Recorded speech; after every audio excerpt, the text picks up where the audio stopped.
welcome you here to Unity North Atlanta as we all gather together to honor, to bless the life, the love, and the light of Stephen Silk.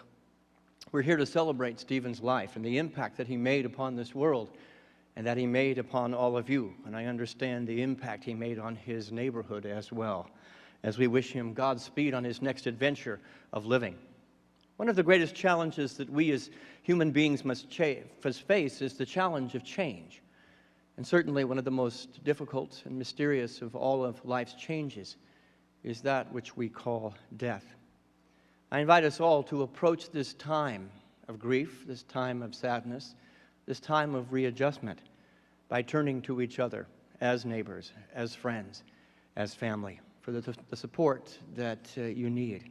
As family, friends, and neighbors, you will find the comfort in each other's heart. It is there that Stephen will forever dwell, in the sanctuary of our memories, in the sanctuary of our love and our care. I only got to meet Stephen a couple of times as he graced our doors, and I thank Jay Schofield for dragging him into the church. And it was obvious that there was a light there, and I'm honored to be able to celebrate that light with his family and with all of you today. This is a safe place today. Here at Unity North, it is a safe place for you to grieve. It is a safe place for you to laugh. It is a safe place to weep, and it is a safe place to celebrate a life fully and well lived. It's all welcome here. And so I invite you as the service unfolds to allow all of those stories, the ones that make you cry and the ones that make you laugh, to be present here. They are healing, and they will forever connect us and unite us with our beloved Stephen. In the light of truth, we know that it was not Stephen's body that commanded our love, our admiration, and our respect, but rather it was the qualities that were housed by that body. And he used that body as an earthly vessel, bringing gifts to everyone that he touched. And through his time here on earth, he gathered necessary experiences and lessons to take on to his unfolding life journey. Through it all, he blessed and touched the lives of many, many people. I'm going to turn the rest of the service over to somebody very special to this family. Chaplain Greg Pocock is here today, and just on behalf of Unity North and our community, my deepest condolences to this family for your loss, and this community will be here for whatever you need as you walk the days ahead. Right now, I'm going to invite Chaplain Greg Pocock to come forward and to lead the rest of our service. Peace, everyone.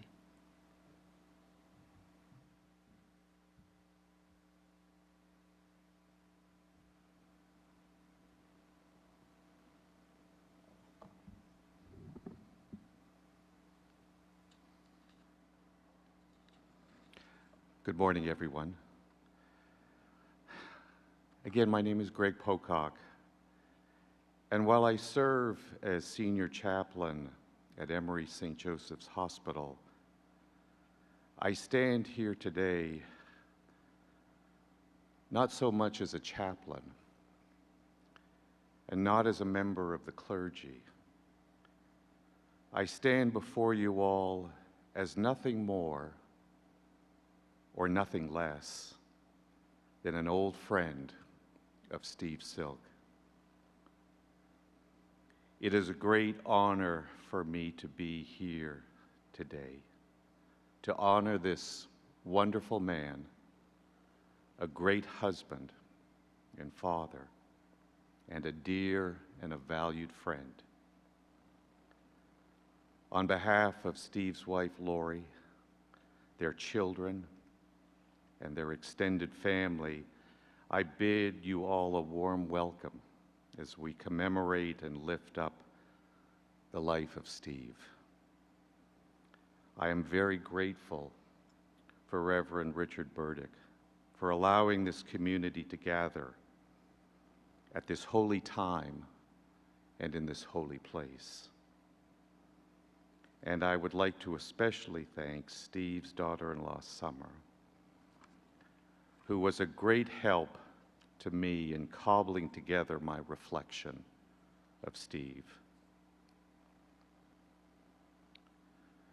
One of the early 20th century authors, Elizabeth Stanley, once wrote these words: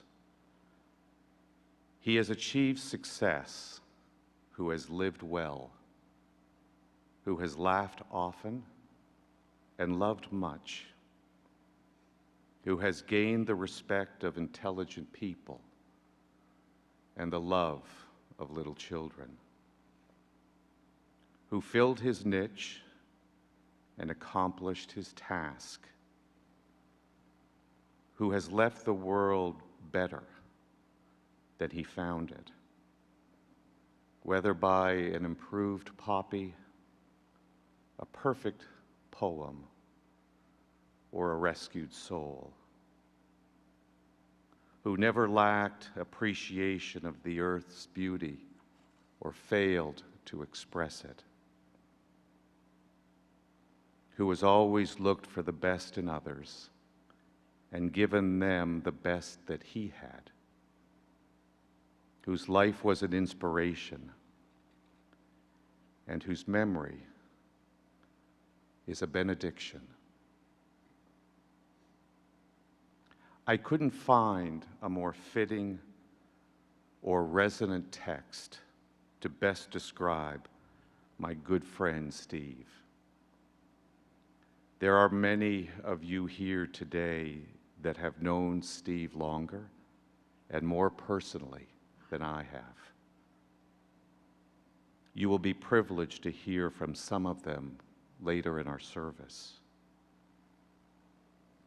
And honestly, I feel a pang of envy for those who have been more fortunate to know Steve longer. I am just grateful that Steve's path crossed mine.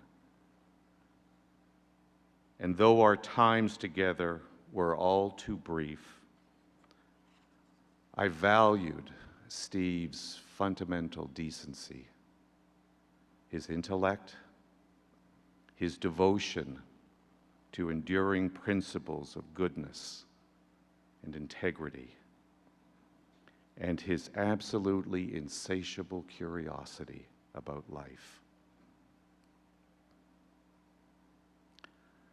Steve's story began in Chicago, a handful of years after World War II. He was the beloved son of his parents, Stanley and Rosalie, and along with his sisters, Margaret, Karen, and Elizabeth. Steve ultimately found the love of his life in Lori, and they were married in 1978, and Steve devoted the remaining 43 years of his life to her, to their children, Randall and Stephanie and their extended families. Steve was many things. He was a patriot, serving his country and giving 6 years of his life to the National Guard. And after his stint was over, Steve's professional career began in earnest. Steve was a very, very smart man. His field of expertise was in the highly technical realm of medical imaging. And over the course of his professional career, he succeeded in fulfilling roles ranging from a clinical instructor and then on to a very successful career collaborating and selling to hospitals, large and small, in the latest advances in CAT scans and MRIs. I mentioned before Steve's insatiable curiosity. In the latter years of Steve's life, after he put his tennis racket down, I would see Steve putting in his steps and often wandering, thankfully, up to the tennis courts in Windsor Oaks. And if I was lucky enough to be there, Steve would always come up to me, wanting to talk about our mutual experiences in hospital life and hospital work. He would later share with me some of the plateaus and the valleys of his health journey. Steve relished our conversations when we would share some of the challenges and concerns that I often confronted with my patients. Steve would listen to these medical experience through the lens of his own career, as well as through the prism of his own health and his affliction. Steve did not dismiss, he did not cower, he did not withdraw from tough conversations about human suffering. Steve was reflective in his queries with me, always thoughtful, always respectful in his observations, and how I honored those exchanges. And I think he did as well. I am absolutely certain that in the quiet of his own heart, Steve, like all of us, pondered the big questions about life, its meaning, and towards the end of his life, about mortality. Steve chose to look for his answers beyond the institutional realm of religion. He was circumspect about where to find the big answers. He didn't look for them on stone tablets or ancient pieces of parchment or from the pronouncements of the world's pulpits. Rather, I think Steve believed that love didn't need to be a command, or that faith was a dictum. I think Steve believed that we were all here to diminish suffering, to kill war, and to reach out to our neighbor. I think he believed that we are here to recognize and promote the goodness in family and community. And I think Steve ultimately believed that we were here to laugh at the odds, and live our lives so well that death would tremble to take us. This desire to live life with zeal and to make the world a better place for others, I think, was very, very much part of Steve Silk's mantra. It was a way to live and love life to the fullest and leave as much evidence to that end as possible. Indeed, Abraham Lincoln, the 16th President of the United States, was quoted as saying this about his own death. And I think Steve would agree.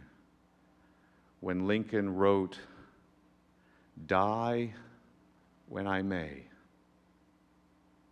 but I want it said of me by those who knew me best, that I always plucked a thistle and planted a flower where I thought a flower would grow." I would venture to say that my good friend Steve was ultimately a humanist. Humanism refers to a perspective that affirms the promotion of human freedom and progress. Humanism views humanity as responsible for the promotion and development of all people. It espouses the equal and inherent dignity of all human beings, and it emphasizes a concern for those people in relation to the world that they live in.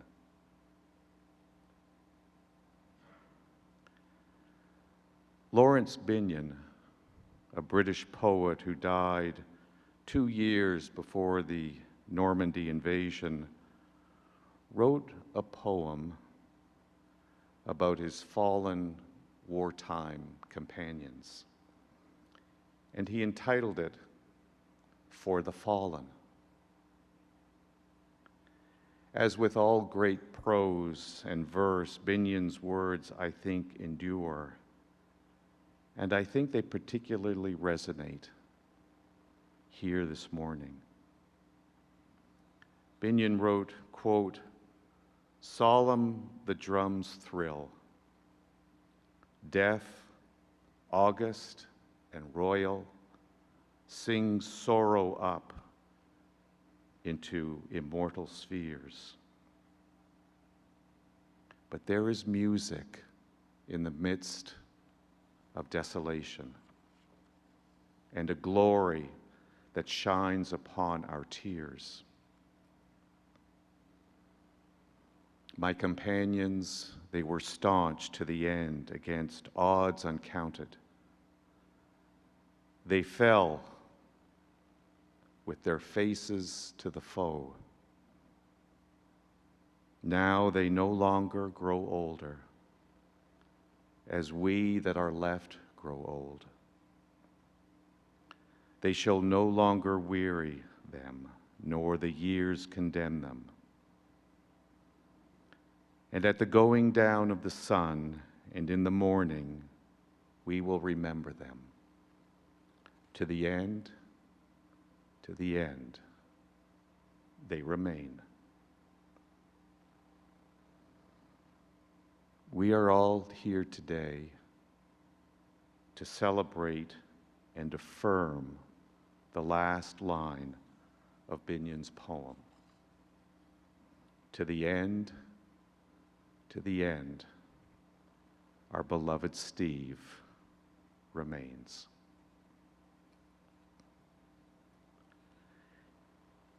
At this time, I would like to invite first Steve's family, and then afterwards, any of you who might like to offer, either from where you're sitting or from here, a memory, a story, a laugh, something that you might want to offer to all of us.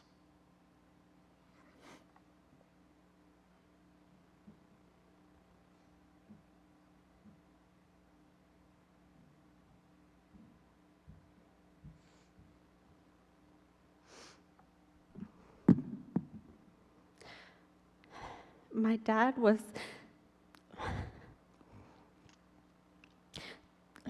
the best father I could have ever asked for.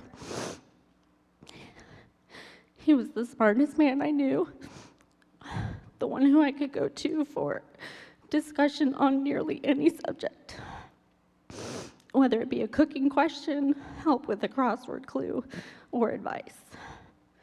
I think it was pretty clear that my dad was not shy with opinions. He loved sausage, redheads, and the blues.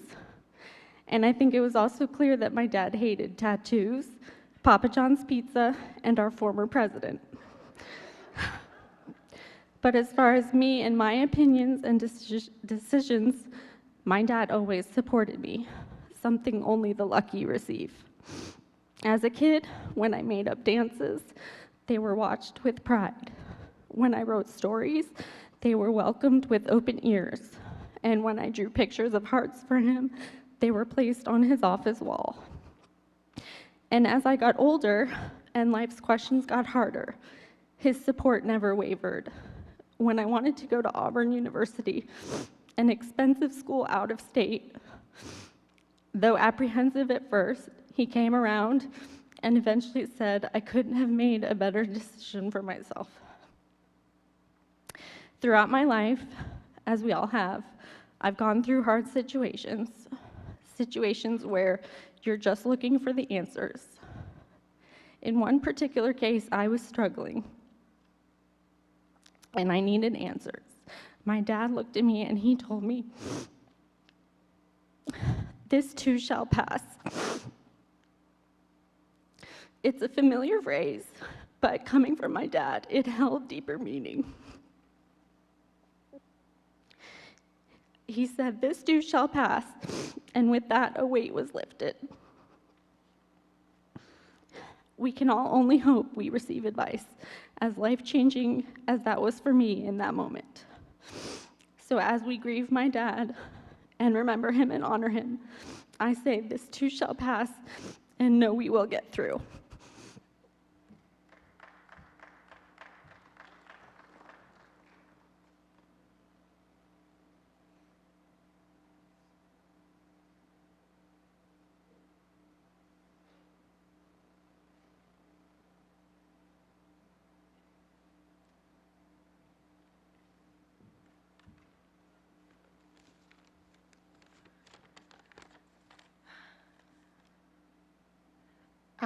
First, I'd like to say that I'm one of Steve's sisters, and I, we haven't lived in the same state for a long time, and I'm just so grateful and impressed by all the people who've come to honor him today. Thank you. On behalf of the Silk family, I wanted to say a few words about our brother Steve. He was the oldest of us 4 kids. Then came Margaret, 3 years later, Karen, and nearly 10 years after that, I came along. A bit of a surprise. We primarily grew up in Skokie, a suburb of Chicago. As the oldest and the only boy in the family, Steve played a guiding force among the 4 of us. He would sometimes try to boss us around, but we are all pretty feisty and didn't always let him get away with it. With 14 years between us, I always saw him as a somewhat larger-than-life figure.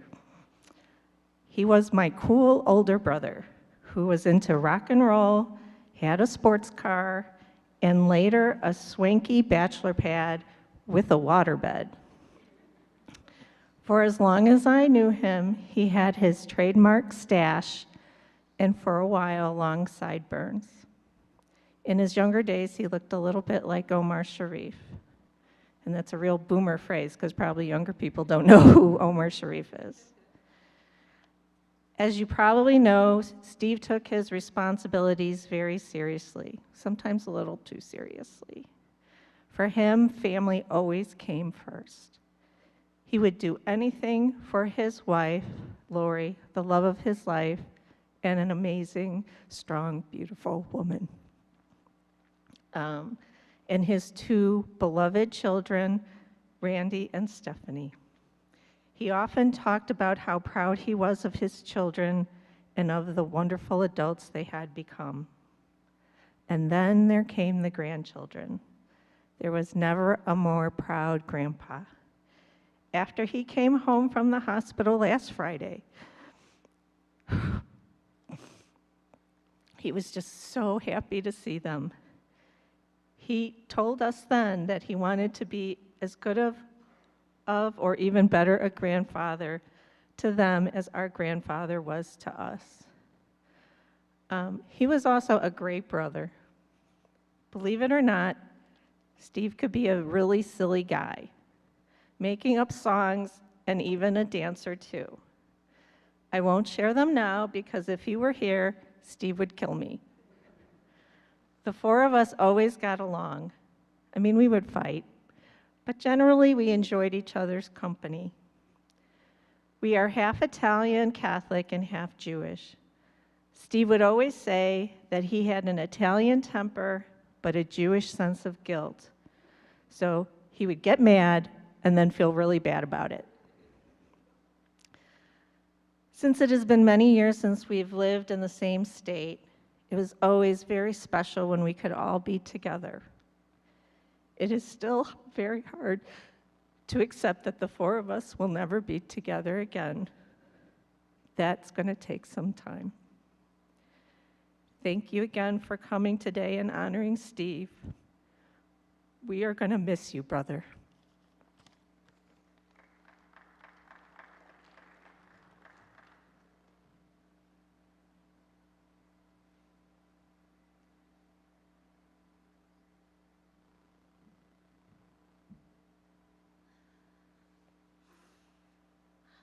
Hello there, and like my sister Liz, I am Steve's sister Karen, so Mark here, and then Elizabeth. Thank you for coming. I'm just going to share a few things since when I was 3 years old, when we moved to Skokie, it was just the three of us, and I was often like the middle. I would like go between bedrooms and tell Steve that Margaret said this, and then I was the mailman, the mail girl. And those were many memories, and as Liz pointed out, Steve was just the best and most fun brother you can imagine. We would often put on the Gilbert and Sullivan and the HMS Pinafore, and Steve would come in with the colander on his head. We sail the ocean blue, and Margaret would sing Little Buttercup, and I would go, what am I? And of course he did have a top chart song, the Hiccup song, which made him the budding songwriter. But as I got older, there were times that Steve and I would just sit, talk, philosophize, and I was doing some theater in the city, and Steve would pick me up at the Skokie Swift, which is part of the public transportation system.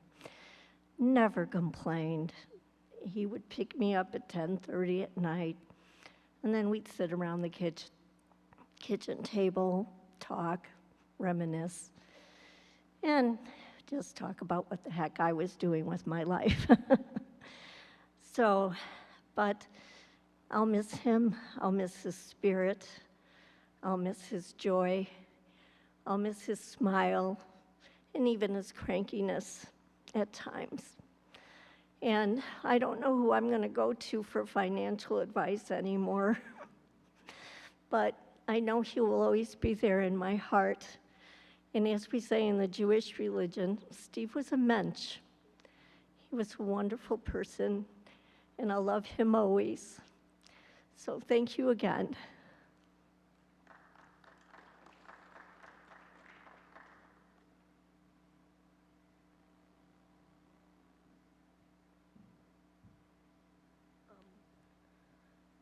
Thank you for coming. That's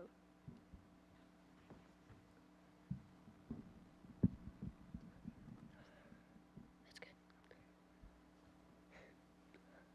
Thank you for coming here today to honor my grandfather's life. I just want to say a few things about him.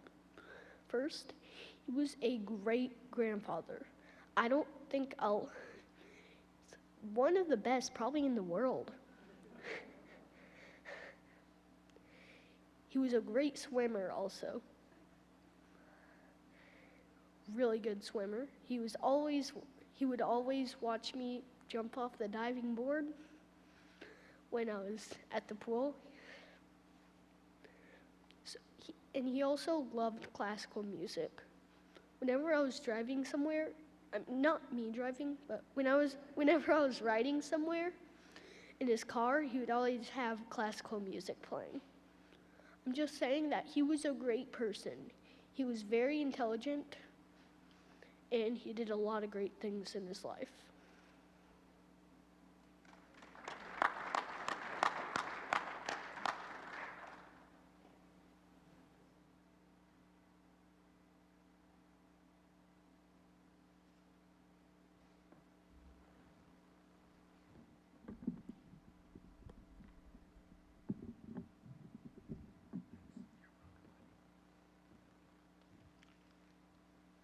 Good afternoon. I'm Jay Schofield and a friend of Steve Silk.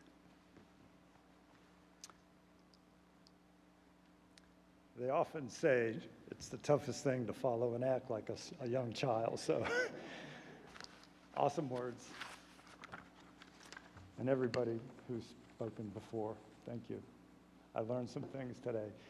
As far as Steve being a swimmer, my only recollection of Steve swimming was down in Tybee Island, where as we're all walking out to take a swim, he's got his mask and his flippers on. And I said, Steve, where are you going with a mask and flippers here? Anyway. Dear Lori and the entire Silk family, my deepest and heartfelt condolences to the loss of Steve, your loving husband, your father, your grandfather, and our dear friend. Steve dedicated himself to all these roles, living in love and integrity. We honor him today by our presence here and by our fond remembrances, as we know he is free of these earthly bounds and struggles and is now with the angels. In the grand scheme of life, it all comes down to family and friends. And if you recognize that and have cherished both, you can consider yourself doubly blessed. Steve was doubly blessed. I run in circles where I call my male friends brother. Props to my friend Max Schmidt for bringing on that tradition. Anyway, in the truthful spirit and honor that moniker bestows, Brother Steve Silk was both my friend and part of my family, and I his. How could it not be when you share a journey with someone for over 30 years, seeing and experiencing all the joys and trials and tribulations such a journey would bring? Brother Steve and I first met in our neighborhood tennis courts as 40-year-old men full of vim and vigor, trying our best to fit in and be one of the guys. He would tell me later that he was not initially impressed by me. Ouch. One thing about Steve, though, he could be brutally honest and forthcoming. Luckily, through sharing times and conversations, we grew in understanding and acceptance of each other's quirky ways and means. This is not to say Steve was quirky or had some idiosyncrasies or some rough edges, but y'all knew him and have heard the stories. Speaking of stories, I have a few. I was once sharing a ride with Steve as he drove us to Myrtle Beach for a 4-day golf outing with the boys. I've always enjoyed passing the time on drives like that, doing crossword puzzles. So I brought the Thursday AJC puzzle, and before I even finished asking the question for the two of us to ponder, he would have the answer. I was duly impressed by his smarts, and then regretted not studying more my vocab as a little kid. After the puzzle, we would talk about our take on politics, faith, work, kids, sports, music, and books. He had a vast knowledge and opinion on all those topics. Yes, Randy and Stephanie, he would often talk of you two as well, and how proud he was of your many accomplishments. Regarding my two sons, he was an ardent supporter of both as they continued their very non-traditional journeys. Speaking of golf, have you ever seen Steve in a sand trap? Well, I have, and I have not been the same since. This story will live on in infamy, without a doubt. The down and dirty is that on one of our infamous golf trips, I saw Steve resplendent in his best golf attire and his knockoff Sam Snead straw hat. I think the hat was on the slide earlier. Steve entered the sand trap and settled in to take his first swing. Sand flew, but the ball didn't. Low volume cussing could be heard by those around. He then set up for a second go. A mighty swing and nada. Angry and louder cussing ensued. His third and final miss brought about DEFCON 5 emotions, where he threw his poor, beautiful straw hat down into the sand and proceeded to beat it to a small pile of straw. Those final swings were the best of the day, by the way. All of us who witnessed this action were howling in laughter and continue to laugh anytime we regale in this story. He was a good sport at the 19th hole, though, over drinks and cigars, rounds of liar's poker, where he excelled at taking everyone's dollar bills. Steve was a true Renaissance man. He honed some of his music chops and knowledge by hanging out in smoky Chicago's blues clubs in the late 60s. I'm not sure this is where he met Lori, but only she knows for sure. Steve was a voracious reader and absorbed the knowledge that books offer. I think that was one of the reasons he was so smart. A year or two back, I had just finished reading Steinbeck's East of Eden and gave it a rave review over a coffee one morning. On that conversation and review, he got his hand on a copy of the book, gave it a quick read, and agreed with me on the high-quality prose and storyline in the work. Men talking literature like a good book club, go figure. One of the things I loved about Steve was that because of our talks, he knew my story, my upbringing, my travels, my education, work, and family life, and more importantly, my own physical and emotional struggles. He was a patient and understanding friend who did not judge. Upon his retirement some 5 years ago, we had more chances to share time and catch up over lunches. Steve was always up on the cool spots to have a tasty and healthy lunch. Steve and I and Mac and Dano would also gather on Fridays at 5 o'clock for drinks and conversation on each other's decks. I'm going to miss those gatherings and conversations with him, but we'll always remember them fondly. Steve was a true gourmet who knew his way around a kitchen. The dude could flat out chop and saute, marinate and grill with the best of them. I have the honor of partaking in his cooking, can only say wow. He once entered a chili cook-off here at Unity North and took first place over 35 other entries.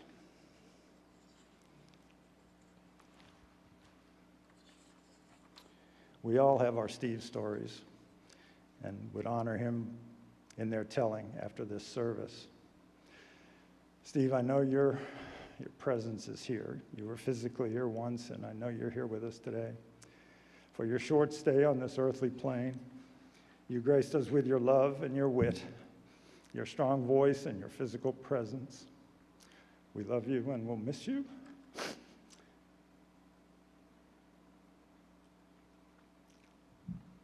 And wish you peace and comfort in the heavenly realms.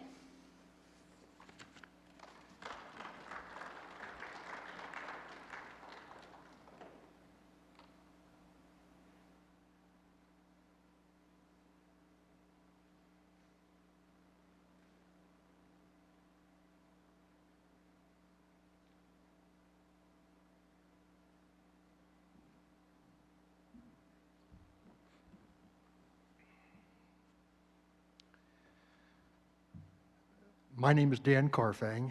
For those that don't know me, many of you do.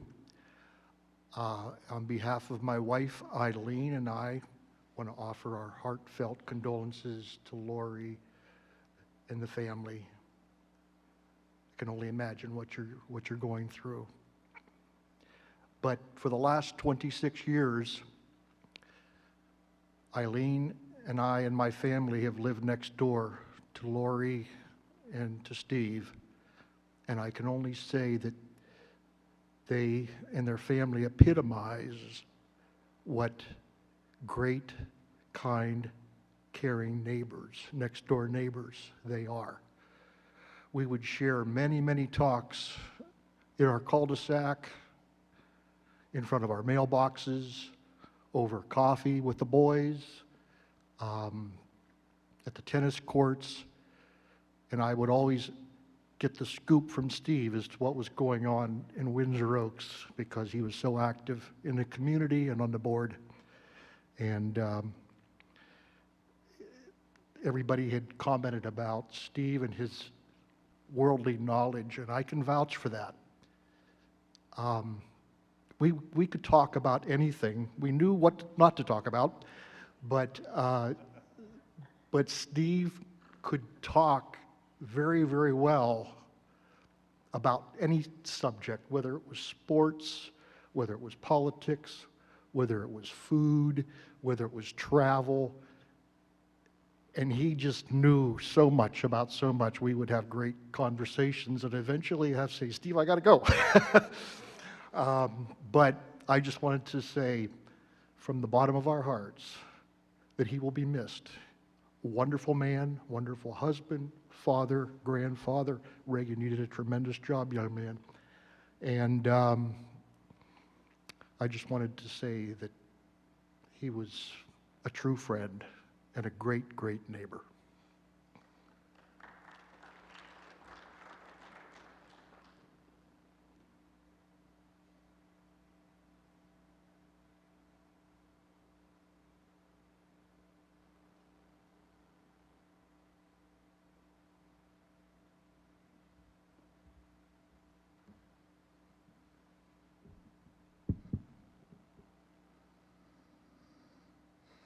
Those are very tough acts to follow, so I won't even try.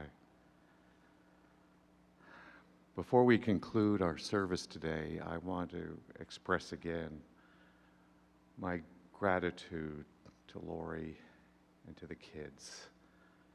You gave me an honor that I can put no value on. I am truly grateful. And I want to thank Jay and Dan and that wonderful young man for giving of their honesty and their vulnerability. It takes great courage, especially at a time like this. But I think one thing that Jay and Dan said that is particularly true, there is something very, very special about the neighborhood of Windsor Oaks. It doesn't matter how often or how far away we are from each other. When we're together, it was like we just saw each other the other day. And I think that's something that Steve was sustained by. Obviously, first and foremost, his family. But his neighbors, the boys. And I was so grateful to be a part of that. It's something that I will always cherish.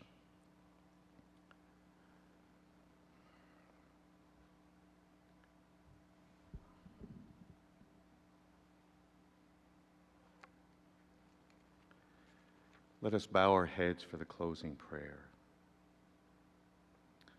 Steve, blessed be the mind that dreamed the day of your birth and drew out the blueprint of your life, a life that would begin to glow here on earth, illuminating all the faces and voices that would arrive to invite your soul to grow. Praise be your father and your mother, Stanley and Rosalie,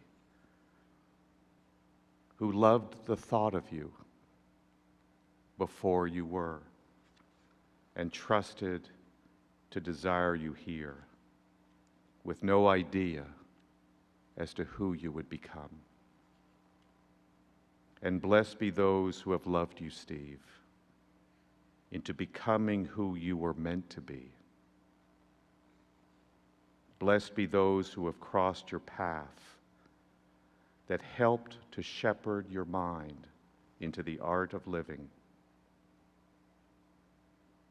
And finally, when affliction surrounded you, Steve, blessed be those who looked after you and for you and found you, their kind hands, urgent to open a blue window into the gray wall that had formed around you. Blessed be the gifts you never noticed, your health, your eyes that beheld the world, your thoughts to countenance the unknown,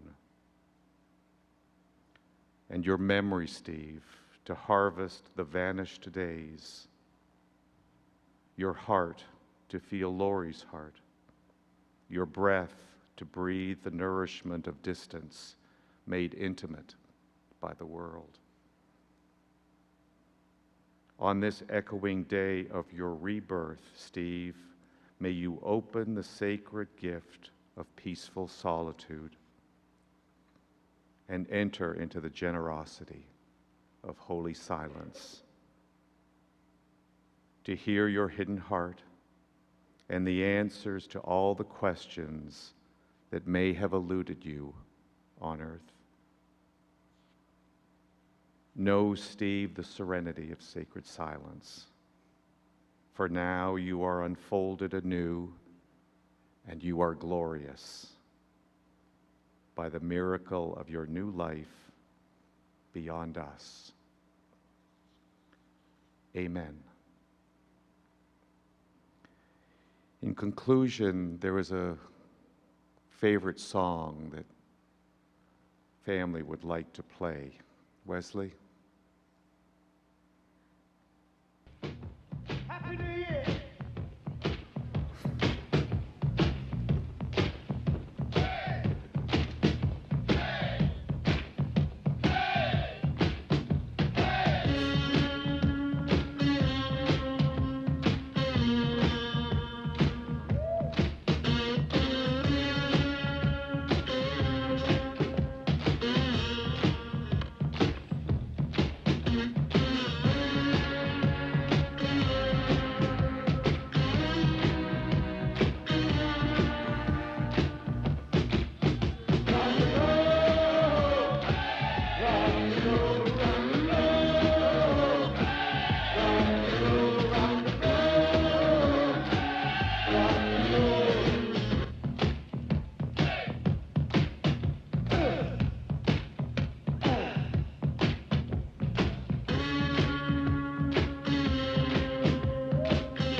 And with that, our memorial service has come to an end. Lori and the family extended an invitation to come and join them at their home after the service. Thank you all for being here today.